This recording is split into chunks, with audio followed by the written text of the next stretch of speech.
आप देख रहे हैं समा, मैं हूं फवाद सैदी और मैं हूं सबा शेख। बुलेटिन के आगाज में आपको इस आम खबर से आगाह करेंगे। आपको बताएं कि पाक बहरिया ने एक और भारतीय आबदोज का सुराग लगा लिया है। भारतीय आबदोज का सुराग 1 मार्च को लगाया गया। ये आम खबर आपके साथ शेयर कर रहे हैं। पाक बहरिया ने एक और भारतीय आबदोज का सुराग लगा लिया। भारतीय आबदोज का सुराग 1 मार्च को लगाया गया है। एंटी सबमरीन वॉरफेयर यूनिट ने भारतीय आबदोज का सुराग लगाया। समा की नुमाइंदा सुमेरा खान हमारे साथ मौजूद हैं। सुमेरा, बताइएगा कि DGISPR ने इस अहम वाक़े से मुताल्लिक़ क्या बताया है? जी, ये अपनी नौयत का तीसरा वाकया है। इससे पहले 3 वाकयात ऐसे हो चुके हैं। पहले कलवारी क्लास भारतीय जो आबदोज थी सबमरीन, उसको ट्रैक किया गया था, मगर ये एक और कोशिश भारत की जानिब से है कि जहां पाकिस्तान की पानियों की सरहदों के अंदर भारत की जो आबदोज है उसको ट्रैक भी किया गया और रोका भी गया। और इंडियन सबमरीन्स की ये एक हमेशा से ये एक जानबूझ से कोशिश होती है कि वो नॉटिकल माइल्स पाकिस्तान की जो शेल्फ कॉन्टिनेंटल वाटर्स की सरहद है उसमें ये हमेशा ट्रैकिंग करते हैं, उसमें हमेशा एक्सरसाइजेज अपनी होल्ड करने की कोशिश करते हैं। कंसेक्टिवली थर्ड टाइम कि पाकिस्तान नेवी ने उनको ट्रैक भी किया और वो दी, ताकि नेक्स्ट टाइम वो दोबारा पाकिस्तान की सरहदों में ना आए। और इस मरतबा वार्निंग उनको बहुत सख्त दी गई कि अगर आपने अपना रुख तब्दील ना किया तो आपको मारने, आपके ऊपर अटैक करने का पाकिस्तानी नेवी के पास पूरा इख्तियार होगा। उसके नतीजे में उनकी सबमरीन ने फिर अपना रुख बदला और वापस मुंबई की जानब गए। ठीक है, आप हमारे साथ लाइन पर मौजूद रहिए। सुमेरा, पाक बहरिया ने एक और भारतीय आबदोज का सुराग लगा लिया है। भारतीय आबदोज का ये सुराग 1 मार्च को लगाया गया है। एंटी सबमरीन वॉरफेयर यूनिट ने भारतीय आबदोज का सुराग लगाया है। इस हवाले से मैं अपडेट करें सुमेरा खान। सुमेरा, ये बताइए मजीद क्या अपडेट सामने आ रही है इस हवाले से? यहाँ आपको बताएं कि पाक बहरिया ने एक और भारतीय आबदोज का सुराग लगा लिया है। भारतीय आबदोज का सुराग 1 मार्च को लगाया गया। एंटी सबमरीन वॉरफेयर यूनिट ने भारतीय आबदोज का सुराग लगाया है। बिल्कुल, और ये पहली दफ़ा नहीं है। मुतादिद भारत कोशिशें कर चुका है और इस दफ़ा भी वार्निंग दी गई है, बड़ी सख्त वार्निंग दी गई है पाकिस्तान की जानिब से कि अगर आपने यही रविश रखी तो इसको उड़ाया भी जा सकता है। तो पाक बहरिया ने एक और भारतीय आबदोज का सुराग लगाया है। भारतीय आबदोज का सुराग 1 मार्च को लगाया गया है। DGISPR की जानिब से ये बताया गया है। एंटी सबमरीन वॉरफेयर यूनिट ने भारतीय आबदोज का सुराग लगाया है। DGISPR की जानिब से ये बताया गया है। तो भारत जिसके अज़ाइम हमेशा से अपने पड़ोसी ममालिक के साथ सबके सामने हैं, पूरी दुनिया के सामने ही हैं, कभी भी मौका मिलता है उसका तो वो पड़ोसियों के साथ छेड़छाड़ करता रहता है। और इसका वाज़े सबूत अब हमारे सामने आ रहा है, वाज़े सबूत हम दिखा रहे हैं। और ये पहली दफ़ा नहीं है, मुतअद्दिद दफ़ा भारत ये कोशिश कर चुका है और पाकिस्तान ने हमेशा से वार्निंग दी है भारत को। और इस दफ़ा दो टोक अल्फाज में पाकिस्तान की जानिब से ये कहा गया है कि अगर अगली दफ़ा कोई इस तरह की कोशिश की गई, जारियत की कोशिश की गई, इस तरह से समंदरी हदूद की खिलाफ वर्जी की गई, जासूसी करने की कोशिश की गई, तो सख्ती से जवाब भी इसका दिया जाएगा। इसका हक़ भी हम महफूज रखते हैं। तो पाक बहरिया ने एक और भारतीय आबदोज का सुराग लगाया है। बड़ी खबर है, भारतीय आबदोज का सुराग, ये इत्तलात है, ये बताया जा रहा है, DGISPR की जानिब से बताया गया है, कन्फर्म किया गया है कि 1 मार्च को इस भारतीय आबदोज का सुराग लगाया गया है। एंटी सबमरीन वॉरफेयर यूनिट ने भारतीय आबदोज का सुराग लगाया है। DGISPR की जानिब से ये कंफर्म किया गया बिल्कुल। और जैसा कि आप कह रहे हैं कि ये पहली दफ़ा नहीं है, तो बिल्कुल ये पहली दफ़ा नहीं है। हमेशा पाक बहरिया की जानिब से इस तरह की जो सबमरीन्स हैं भारत की जानिब से वो डिटेक्ट की जाती हैं। और ये भी कहा जाता है कि इन सबमरीन्स को डिटेक्ट कर लिया गया है, अब आप अपनी हुदूद में रहिए। लेकिन इस दफ़ा पाकिस्तान ने दो टोक मौक़िफ़ इख्तियार किया है और कहा है कि अगर अगली दफ़ा ऐसा कुछ होगा तो फिर उसका अंजाम अच्छा नहीं होगा। ये इंतहाई आम खबर है जो हम आपके साथ शेयर कर रहे हैं। एंटी सबमरीन वॉरफेयर यूनिट ने भारतीय आबदोज का ये सुराग लगाया है। भारतीय आबदोज का सुराग 1 मार्च को लगाया गया है। पाक बहरिया ने एक और भारतीय आबदोज का सुराग लगा लिया है। सुमेरा खान ने हमें ज्वाइन किया है। जी सुमेरा, मजीद बताइए, मजीद क्या बताना है DGISPR का?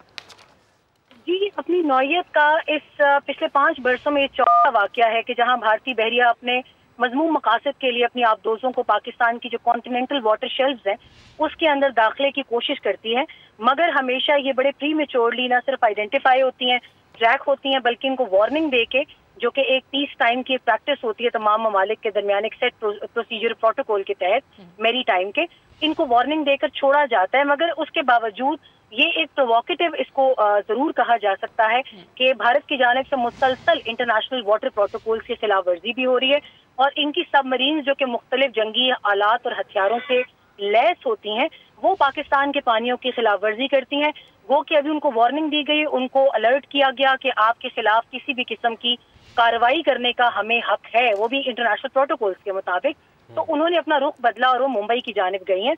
मगर मौजूदा सिक्योरिटी माहौल और पाक बहरिया की क्योंकि ऑलरेडी सीज पार्क 2022 मश्क भी जारी है, तो हिंदुस्तानी यूनिट के इस हरकत के और पाकिस्तान मैरी टाइम जोन में जासूसी और पाकिस्तान की जो प्रैक्टिस हो रही है, सीज पार्क एक्सरसाइज हो रही है, उसके मुतालिक मालूमात इकट्ठा करने का अंदेशा है कि ये आप दो सही। सुमेरा साथ ही रहिएगा, हमारे साथ खालिद अजीम साहब भी मौजूद हैं, ब्यूरो चीफ इस्लामाबाद। हमेशा से भारत के मजमूम मकासद हम देखते रहे हैं, लेकिन अल्हम्दुलिल्लाह वो इन अज़ाइम में कभी भी कामयाब नहीं हो पाएगा। खालिद साहब, एक और भारत ने बड़ी एक मजमूम सी साजिश की है, कोशिश की है उसने कि किसी तरीके से जासूसी की जाए, लेकिन हमेशा की तरह अफवाज पाकिस्तान ने इस सबमरीन को डिडक्ट किया है। वज़ीर दाखिला शेख रशीद साहब भी हमारे साथ मौजूद हैं, उनसे भी बात कर लेते हैं, पहले उनसे गुफ्तगू कर लेते हैं, फिर खालिद साहब आपकी तरफ मैं आता हूँ। जी बहुत शुक्रिया शेख रशीद साहब, आपने समा के लिए वक्त निकाला। सर, एक दफ़ा फिर भारत की जानब से ये कोशिश की गई है और पाक बहरिया ने उनकी ये कोशिश नाकाम बना दी है, बड़ी प्रीमेच्योरली आइडेंटिफाई कर लिया हमेशा की तरह पाक बहरिया ने, क्या कहेंगे सर? देखिए, हमारी नेवी जो है वो हर वक्त चौकन्ना है और हर वक्त जाग रही है। पहले भी उन्होंने बालाकोट के वक्त इनकी एक आबदोज जो है वो सर्च कर ली थी और ये 5वीं उनकी आबदोज है। इनसे नजर आता है कि बेशक हालात जितने मर्जी मॉडर्न ले लें, जो जज्बा होता है वो जीतता है। पाकिस्तान नेवी का जज्बा और जांफशानी और हिम्मत और अपने पेशे से लगन जो है उसने इनको एक्सपोज किया है और ये एक बहुत बड़ी मुबारकबाद के मुस्तहिक हैं पाक अफवाज और ख़ास तौर पर पाकिस्तान की नेवी। अच्छा सर, इस दफ़ा आइडेंटिफाई तो किया ही है, लेकिन साथ में ये भी कहा है, दो टोक मौक़िफ़ भी इख्तियार किया है कि अगर नेक्स्ट टाइम ऐसा कुछ हुआ तो फिर उसका अंजाम भुगतने के लिए भारत तैयार हो जाए। वाह, ये तो उनको हर दफ़ा कहते हैं, लेकिन ये भी उनकी बड़ी जगरसाई है कि 5वीं दफ़ा उनकी सबमरीन जो है वो हमारे पानियों में दाखिल होने से पहले ही उसको आइडेंटिफाई कर लिया और पाकिस्तान नेवी और पाकिस्तान अफवाज मुबारकबाद की। ठीक है जी, इस वक्त शेख रशीद अहमद साहब हमारे साथ मौजूद हैं। सर, आप हमारे साथ मौजूद रहिए। खालिद अजीम साहब भी हमारे साथ मौजूद हैं। बिल्कुल, खालिद अजीम साहब हमारे साथ मौजूद हैं। खालिद साहब, 5 साल में चौथी बार ये इंडियन नेवी एक्सपोज हुई है। आप समझते हैं कि कारकर्दगी तो बिल्कुल हमारी पाकिस्तान नेवी की बड़ी ज़बरदस्त रही है कि चौथी बार इनकी आबदोज को डिडक्ट किया गया है। क्या समझते हैं आप कि भारत अपने मजमूम मकासद जिस तरह से वो उसके अज़ाइम हैं वो क्यों कामयाब नहीं हो पाता? पाकिस्तान की जानिब से अल्हम्दुलिल्लाह ये कोशिशें बाराबर साबित होती हैं कि हमेशा उसको मुंह की खानी पड़ती है। जी बिल्कुल सही आपने कहा। अल्हम्दुलिल्लाह पाकिस्तान की तीनों मुसल्लह अफवाज, चाहे वो बर्री फ़ौज है, चाहे फ़ज़ाई है और चाहे बहरिया है, वो अपना जो मुहाज़ है उसके ऊपर पूरी तरह से चौकस हैं। और पाकिस्तान हमेशा से ये कहता है कि हमारी अफवाज जो हैं वो दिफा के लिए है, किसी जारहियत के नुक्ता नज़र से नहीं है। और दिफा की वो जो जिम्मेदारी है वो बिल्कुल बहुत ऐसा अंदाज में वो पूरे कर रहे हैं। और देखें, पाकिस्तान ने जिम्मेदारी का मुजाहरा किया है और वो चाहते तो इसको निशाना भी बना सकते थे और लेकिन उन्होंने उसको वापस जाने के लिए मौका दिया और साथ वार्निंग दे दी और ये कहा कि अगर आपने आइंदा कोई इस किस्म की अटेम्प्ट की तो हमारा ये जो राइट है सेल्फ डिफेंस का, हम उसको एक्सरसाइज कर सकते हैं। लेकिन ये बिल्कुल उसी अंदाज में जिस तरह से आज से 3 साल पहले बालाकोट में जब मामला हुआ और उसके बाद उनका एक तैयारा जो है वो उसने इन्वेड किया और पाकिस्तान ने उसको मार गिराया, लेकिन फौरी तौर पे हमने उनका जो पायलट है उसको खैरसगाली के जज्बे के तहत वापस कर दिया ताकि मुल्क के अंदर अगर खित्ते में कहीं पे कोई शरंगेजी चाहता है तो कम से कम पाकिस्तान उसका तोड़ कर सकता है। यही जज्बा जो है उसके तहत उसकी जो सबमरीन है उसको इंटरसेप्ट करके उसके बाद उसको वापस जाने के लिए कहा है। लेकिन भारत की जहाँ तक बात है उसका तकब्बुर उसको इस किस्म की हरकतें करने पे उकसाता रहता है और वो करता रहता है।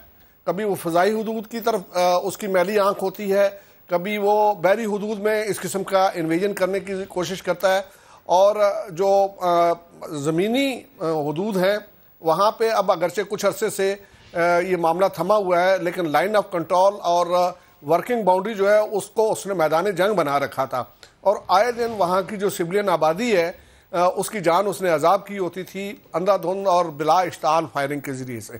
तो ये उसका मिजाज है, ये उसका तरीक़ेकार है। पाकिस्तान अपने दिफा की जानिब से गाफिल नहीं है, उसको ज़रूरत के मुताबिक जवाब भी देता रहता है। लेकिन दुनिया को कम अज़ कम ये इस तरफ देखने की ज़रूरत है कि वो जो उसकी ख्वाहिश पे उसको असले के अंबार मुहैया करते हैं, वो इस बात की तरफ देखें कि भारत कर क्या रहा है। और ये सिर्फ पाकिस्तान नहीं, बांग्लादेश और नेपाल से भी इस किस्म की शिकायत जो हैं वो सामने आती रहती हैं। श्रीलंका का तो खैर अब मामला मुख्तलिफ हो चुका है, लेकिन यह है कि वहाँ पे भी इंटरनली उसने उसको हमेशा अदम इस्तेहकाम का शिकार रखा है। अब दुनिया को भी ये देखने की जरूरत है कि भारत एक्चुअली कर क्या रहा है। इस पर बात करने के लिए, मजीद गुफ्तगू करने के लिए हमें ज्वाइन किया है कर्नल रिटायर्ड आबिद लतीफ़ साहब ने। बहुत शुक्रिया सर, आपने समा के लिए वक्त निकाला। सर, भारत की जानिब से एक बार फिर नाकाम कोशिश की गई और इस नाकाम कोशिश को पाक बहरिया ने एक्सपोज किया और इसको नाकाम बनाया। क्या कॉमेंट करेंगे सर आप इस पे? जी बिल्कुल, देखें ये तो पहली दफा नहीं है, पिछले तो 5 सालों में I think this is the 4th attempt. तो ये इंडियन नेवी जो है वो I think they keep on testing the resolve and the capabilities of Pakistan navy. Actually ये जो हमारा नेवी का जो प्रिंसिपल है वो ये है कि हमारी जो टेरिटोरियल इंटेग्रिटी है, मैरीटाइम इंटेग्रिटी, टेरिटोरियल इंटेग्रिटी, जिसमें हमारा एक्सक्लूसिव इकोनॉमिक जोन है, सी लाइंस ऑफ कम्युनिकेशन है, और जो इंटरनेशनल वाटर और हमारे टेरिटोरियल वाटर्स हैं, कि इसके अंदर हम बिल्कुल ये ऑपरेशंस अपने करते रहते हैं, विजिलेंस रखते हैं, रिकॉनेसेंस रखते हैं। और अभी एक नेवी की जो एक्सरसाइज हो रही थी, प्रॉब्ली शायद इस सबमरीन का कुछ कोई रिकॉनेसेंस मिशन पे थी, जो शायद ये अंदाज़ा लगाना चाह रही थी कि ये शायद नेवल एक्सरसाइज किस मैग्नीट्यूड की है, कहाँ पे हो रही है और इसके मकासद क्या है, उसकी पैराफ्रीज को और उसकी जो चेकिंग शायद करना चाह रही थी। अगर आप देखें तो पाकिस्तान नेवी ने हमेशा क्रीक के एरिया में भी जो थलविक प्रिंसिपल है इंटरनेशनल वाटर्स का, उसको फॉलो करते हैं, और उसको फॉलो करते हुए इंटरनेशनली अपना स्टैंड हमेशा हमारा जो है वो पीसफुल रहा है, और ये रहा है कि जी इन चीजों को रिजॉल्व किया जाए जी। और ये जो बिल्कुल दुरुस्त बात है, ये कहा जा सकता है कि पाकिस्तान अपने दिफा से हरगिज गाफिल नहीं है। कर्नल रिटायर्ड आबिद लतीफ़ साहब, खालिद अजीम साहब, आप दोनों का बेहद शुक्रिया। अवामी मार्च से बिलावल भुट्टो जरदारी इस वक्त खिताब कर रहे हैं, आपको लिए चलते हैं। से वादा है इंशाअल्लाह ताला कि मैं वो सारे वादे पूरे करूंगा।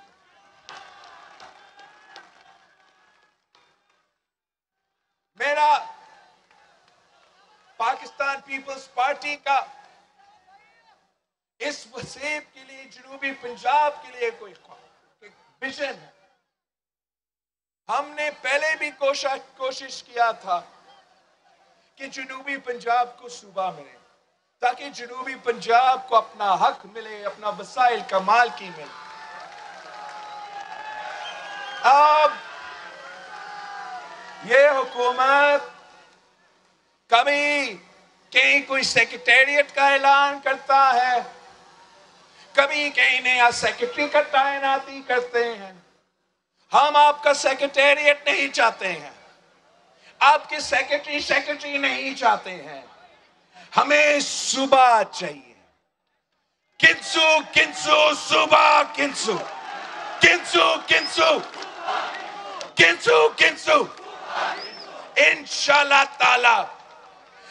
अगर पाकिस्तान पीपल्स पार्टी पख्तूनख्वा को पख्तूनख्वा बना सकता है, अगर Pakistan peoples party northern areas को गिलगित बल्तिस्तान बना सकता है, तो इंशाल्लाह ताला हम अपना वसे बना के रहेंगे।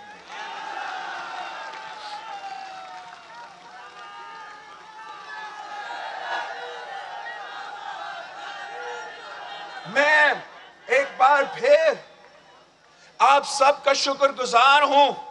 अब हमारा रास्ता, हमारा सफर बहुत ही लंबा है, वरना आपसे तो दिल करता है कि बहुत और बातें करूं, मगर मैं अभी आपका शुक्रिया अदा करता हूं, आपसे दरख्वास्त करता हूं कि इस काफिला का हिस्सा बने। पाकिस्तान पीपल्स पार्टी का अवामी मार्च का काफिला का हिस्सा बने।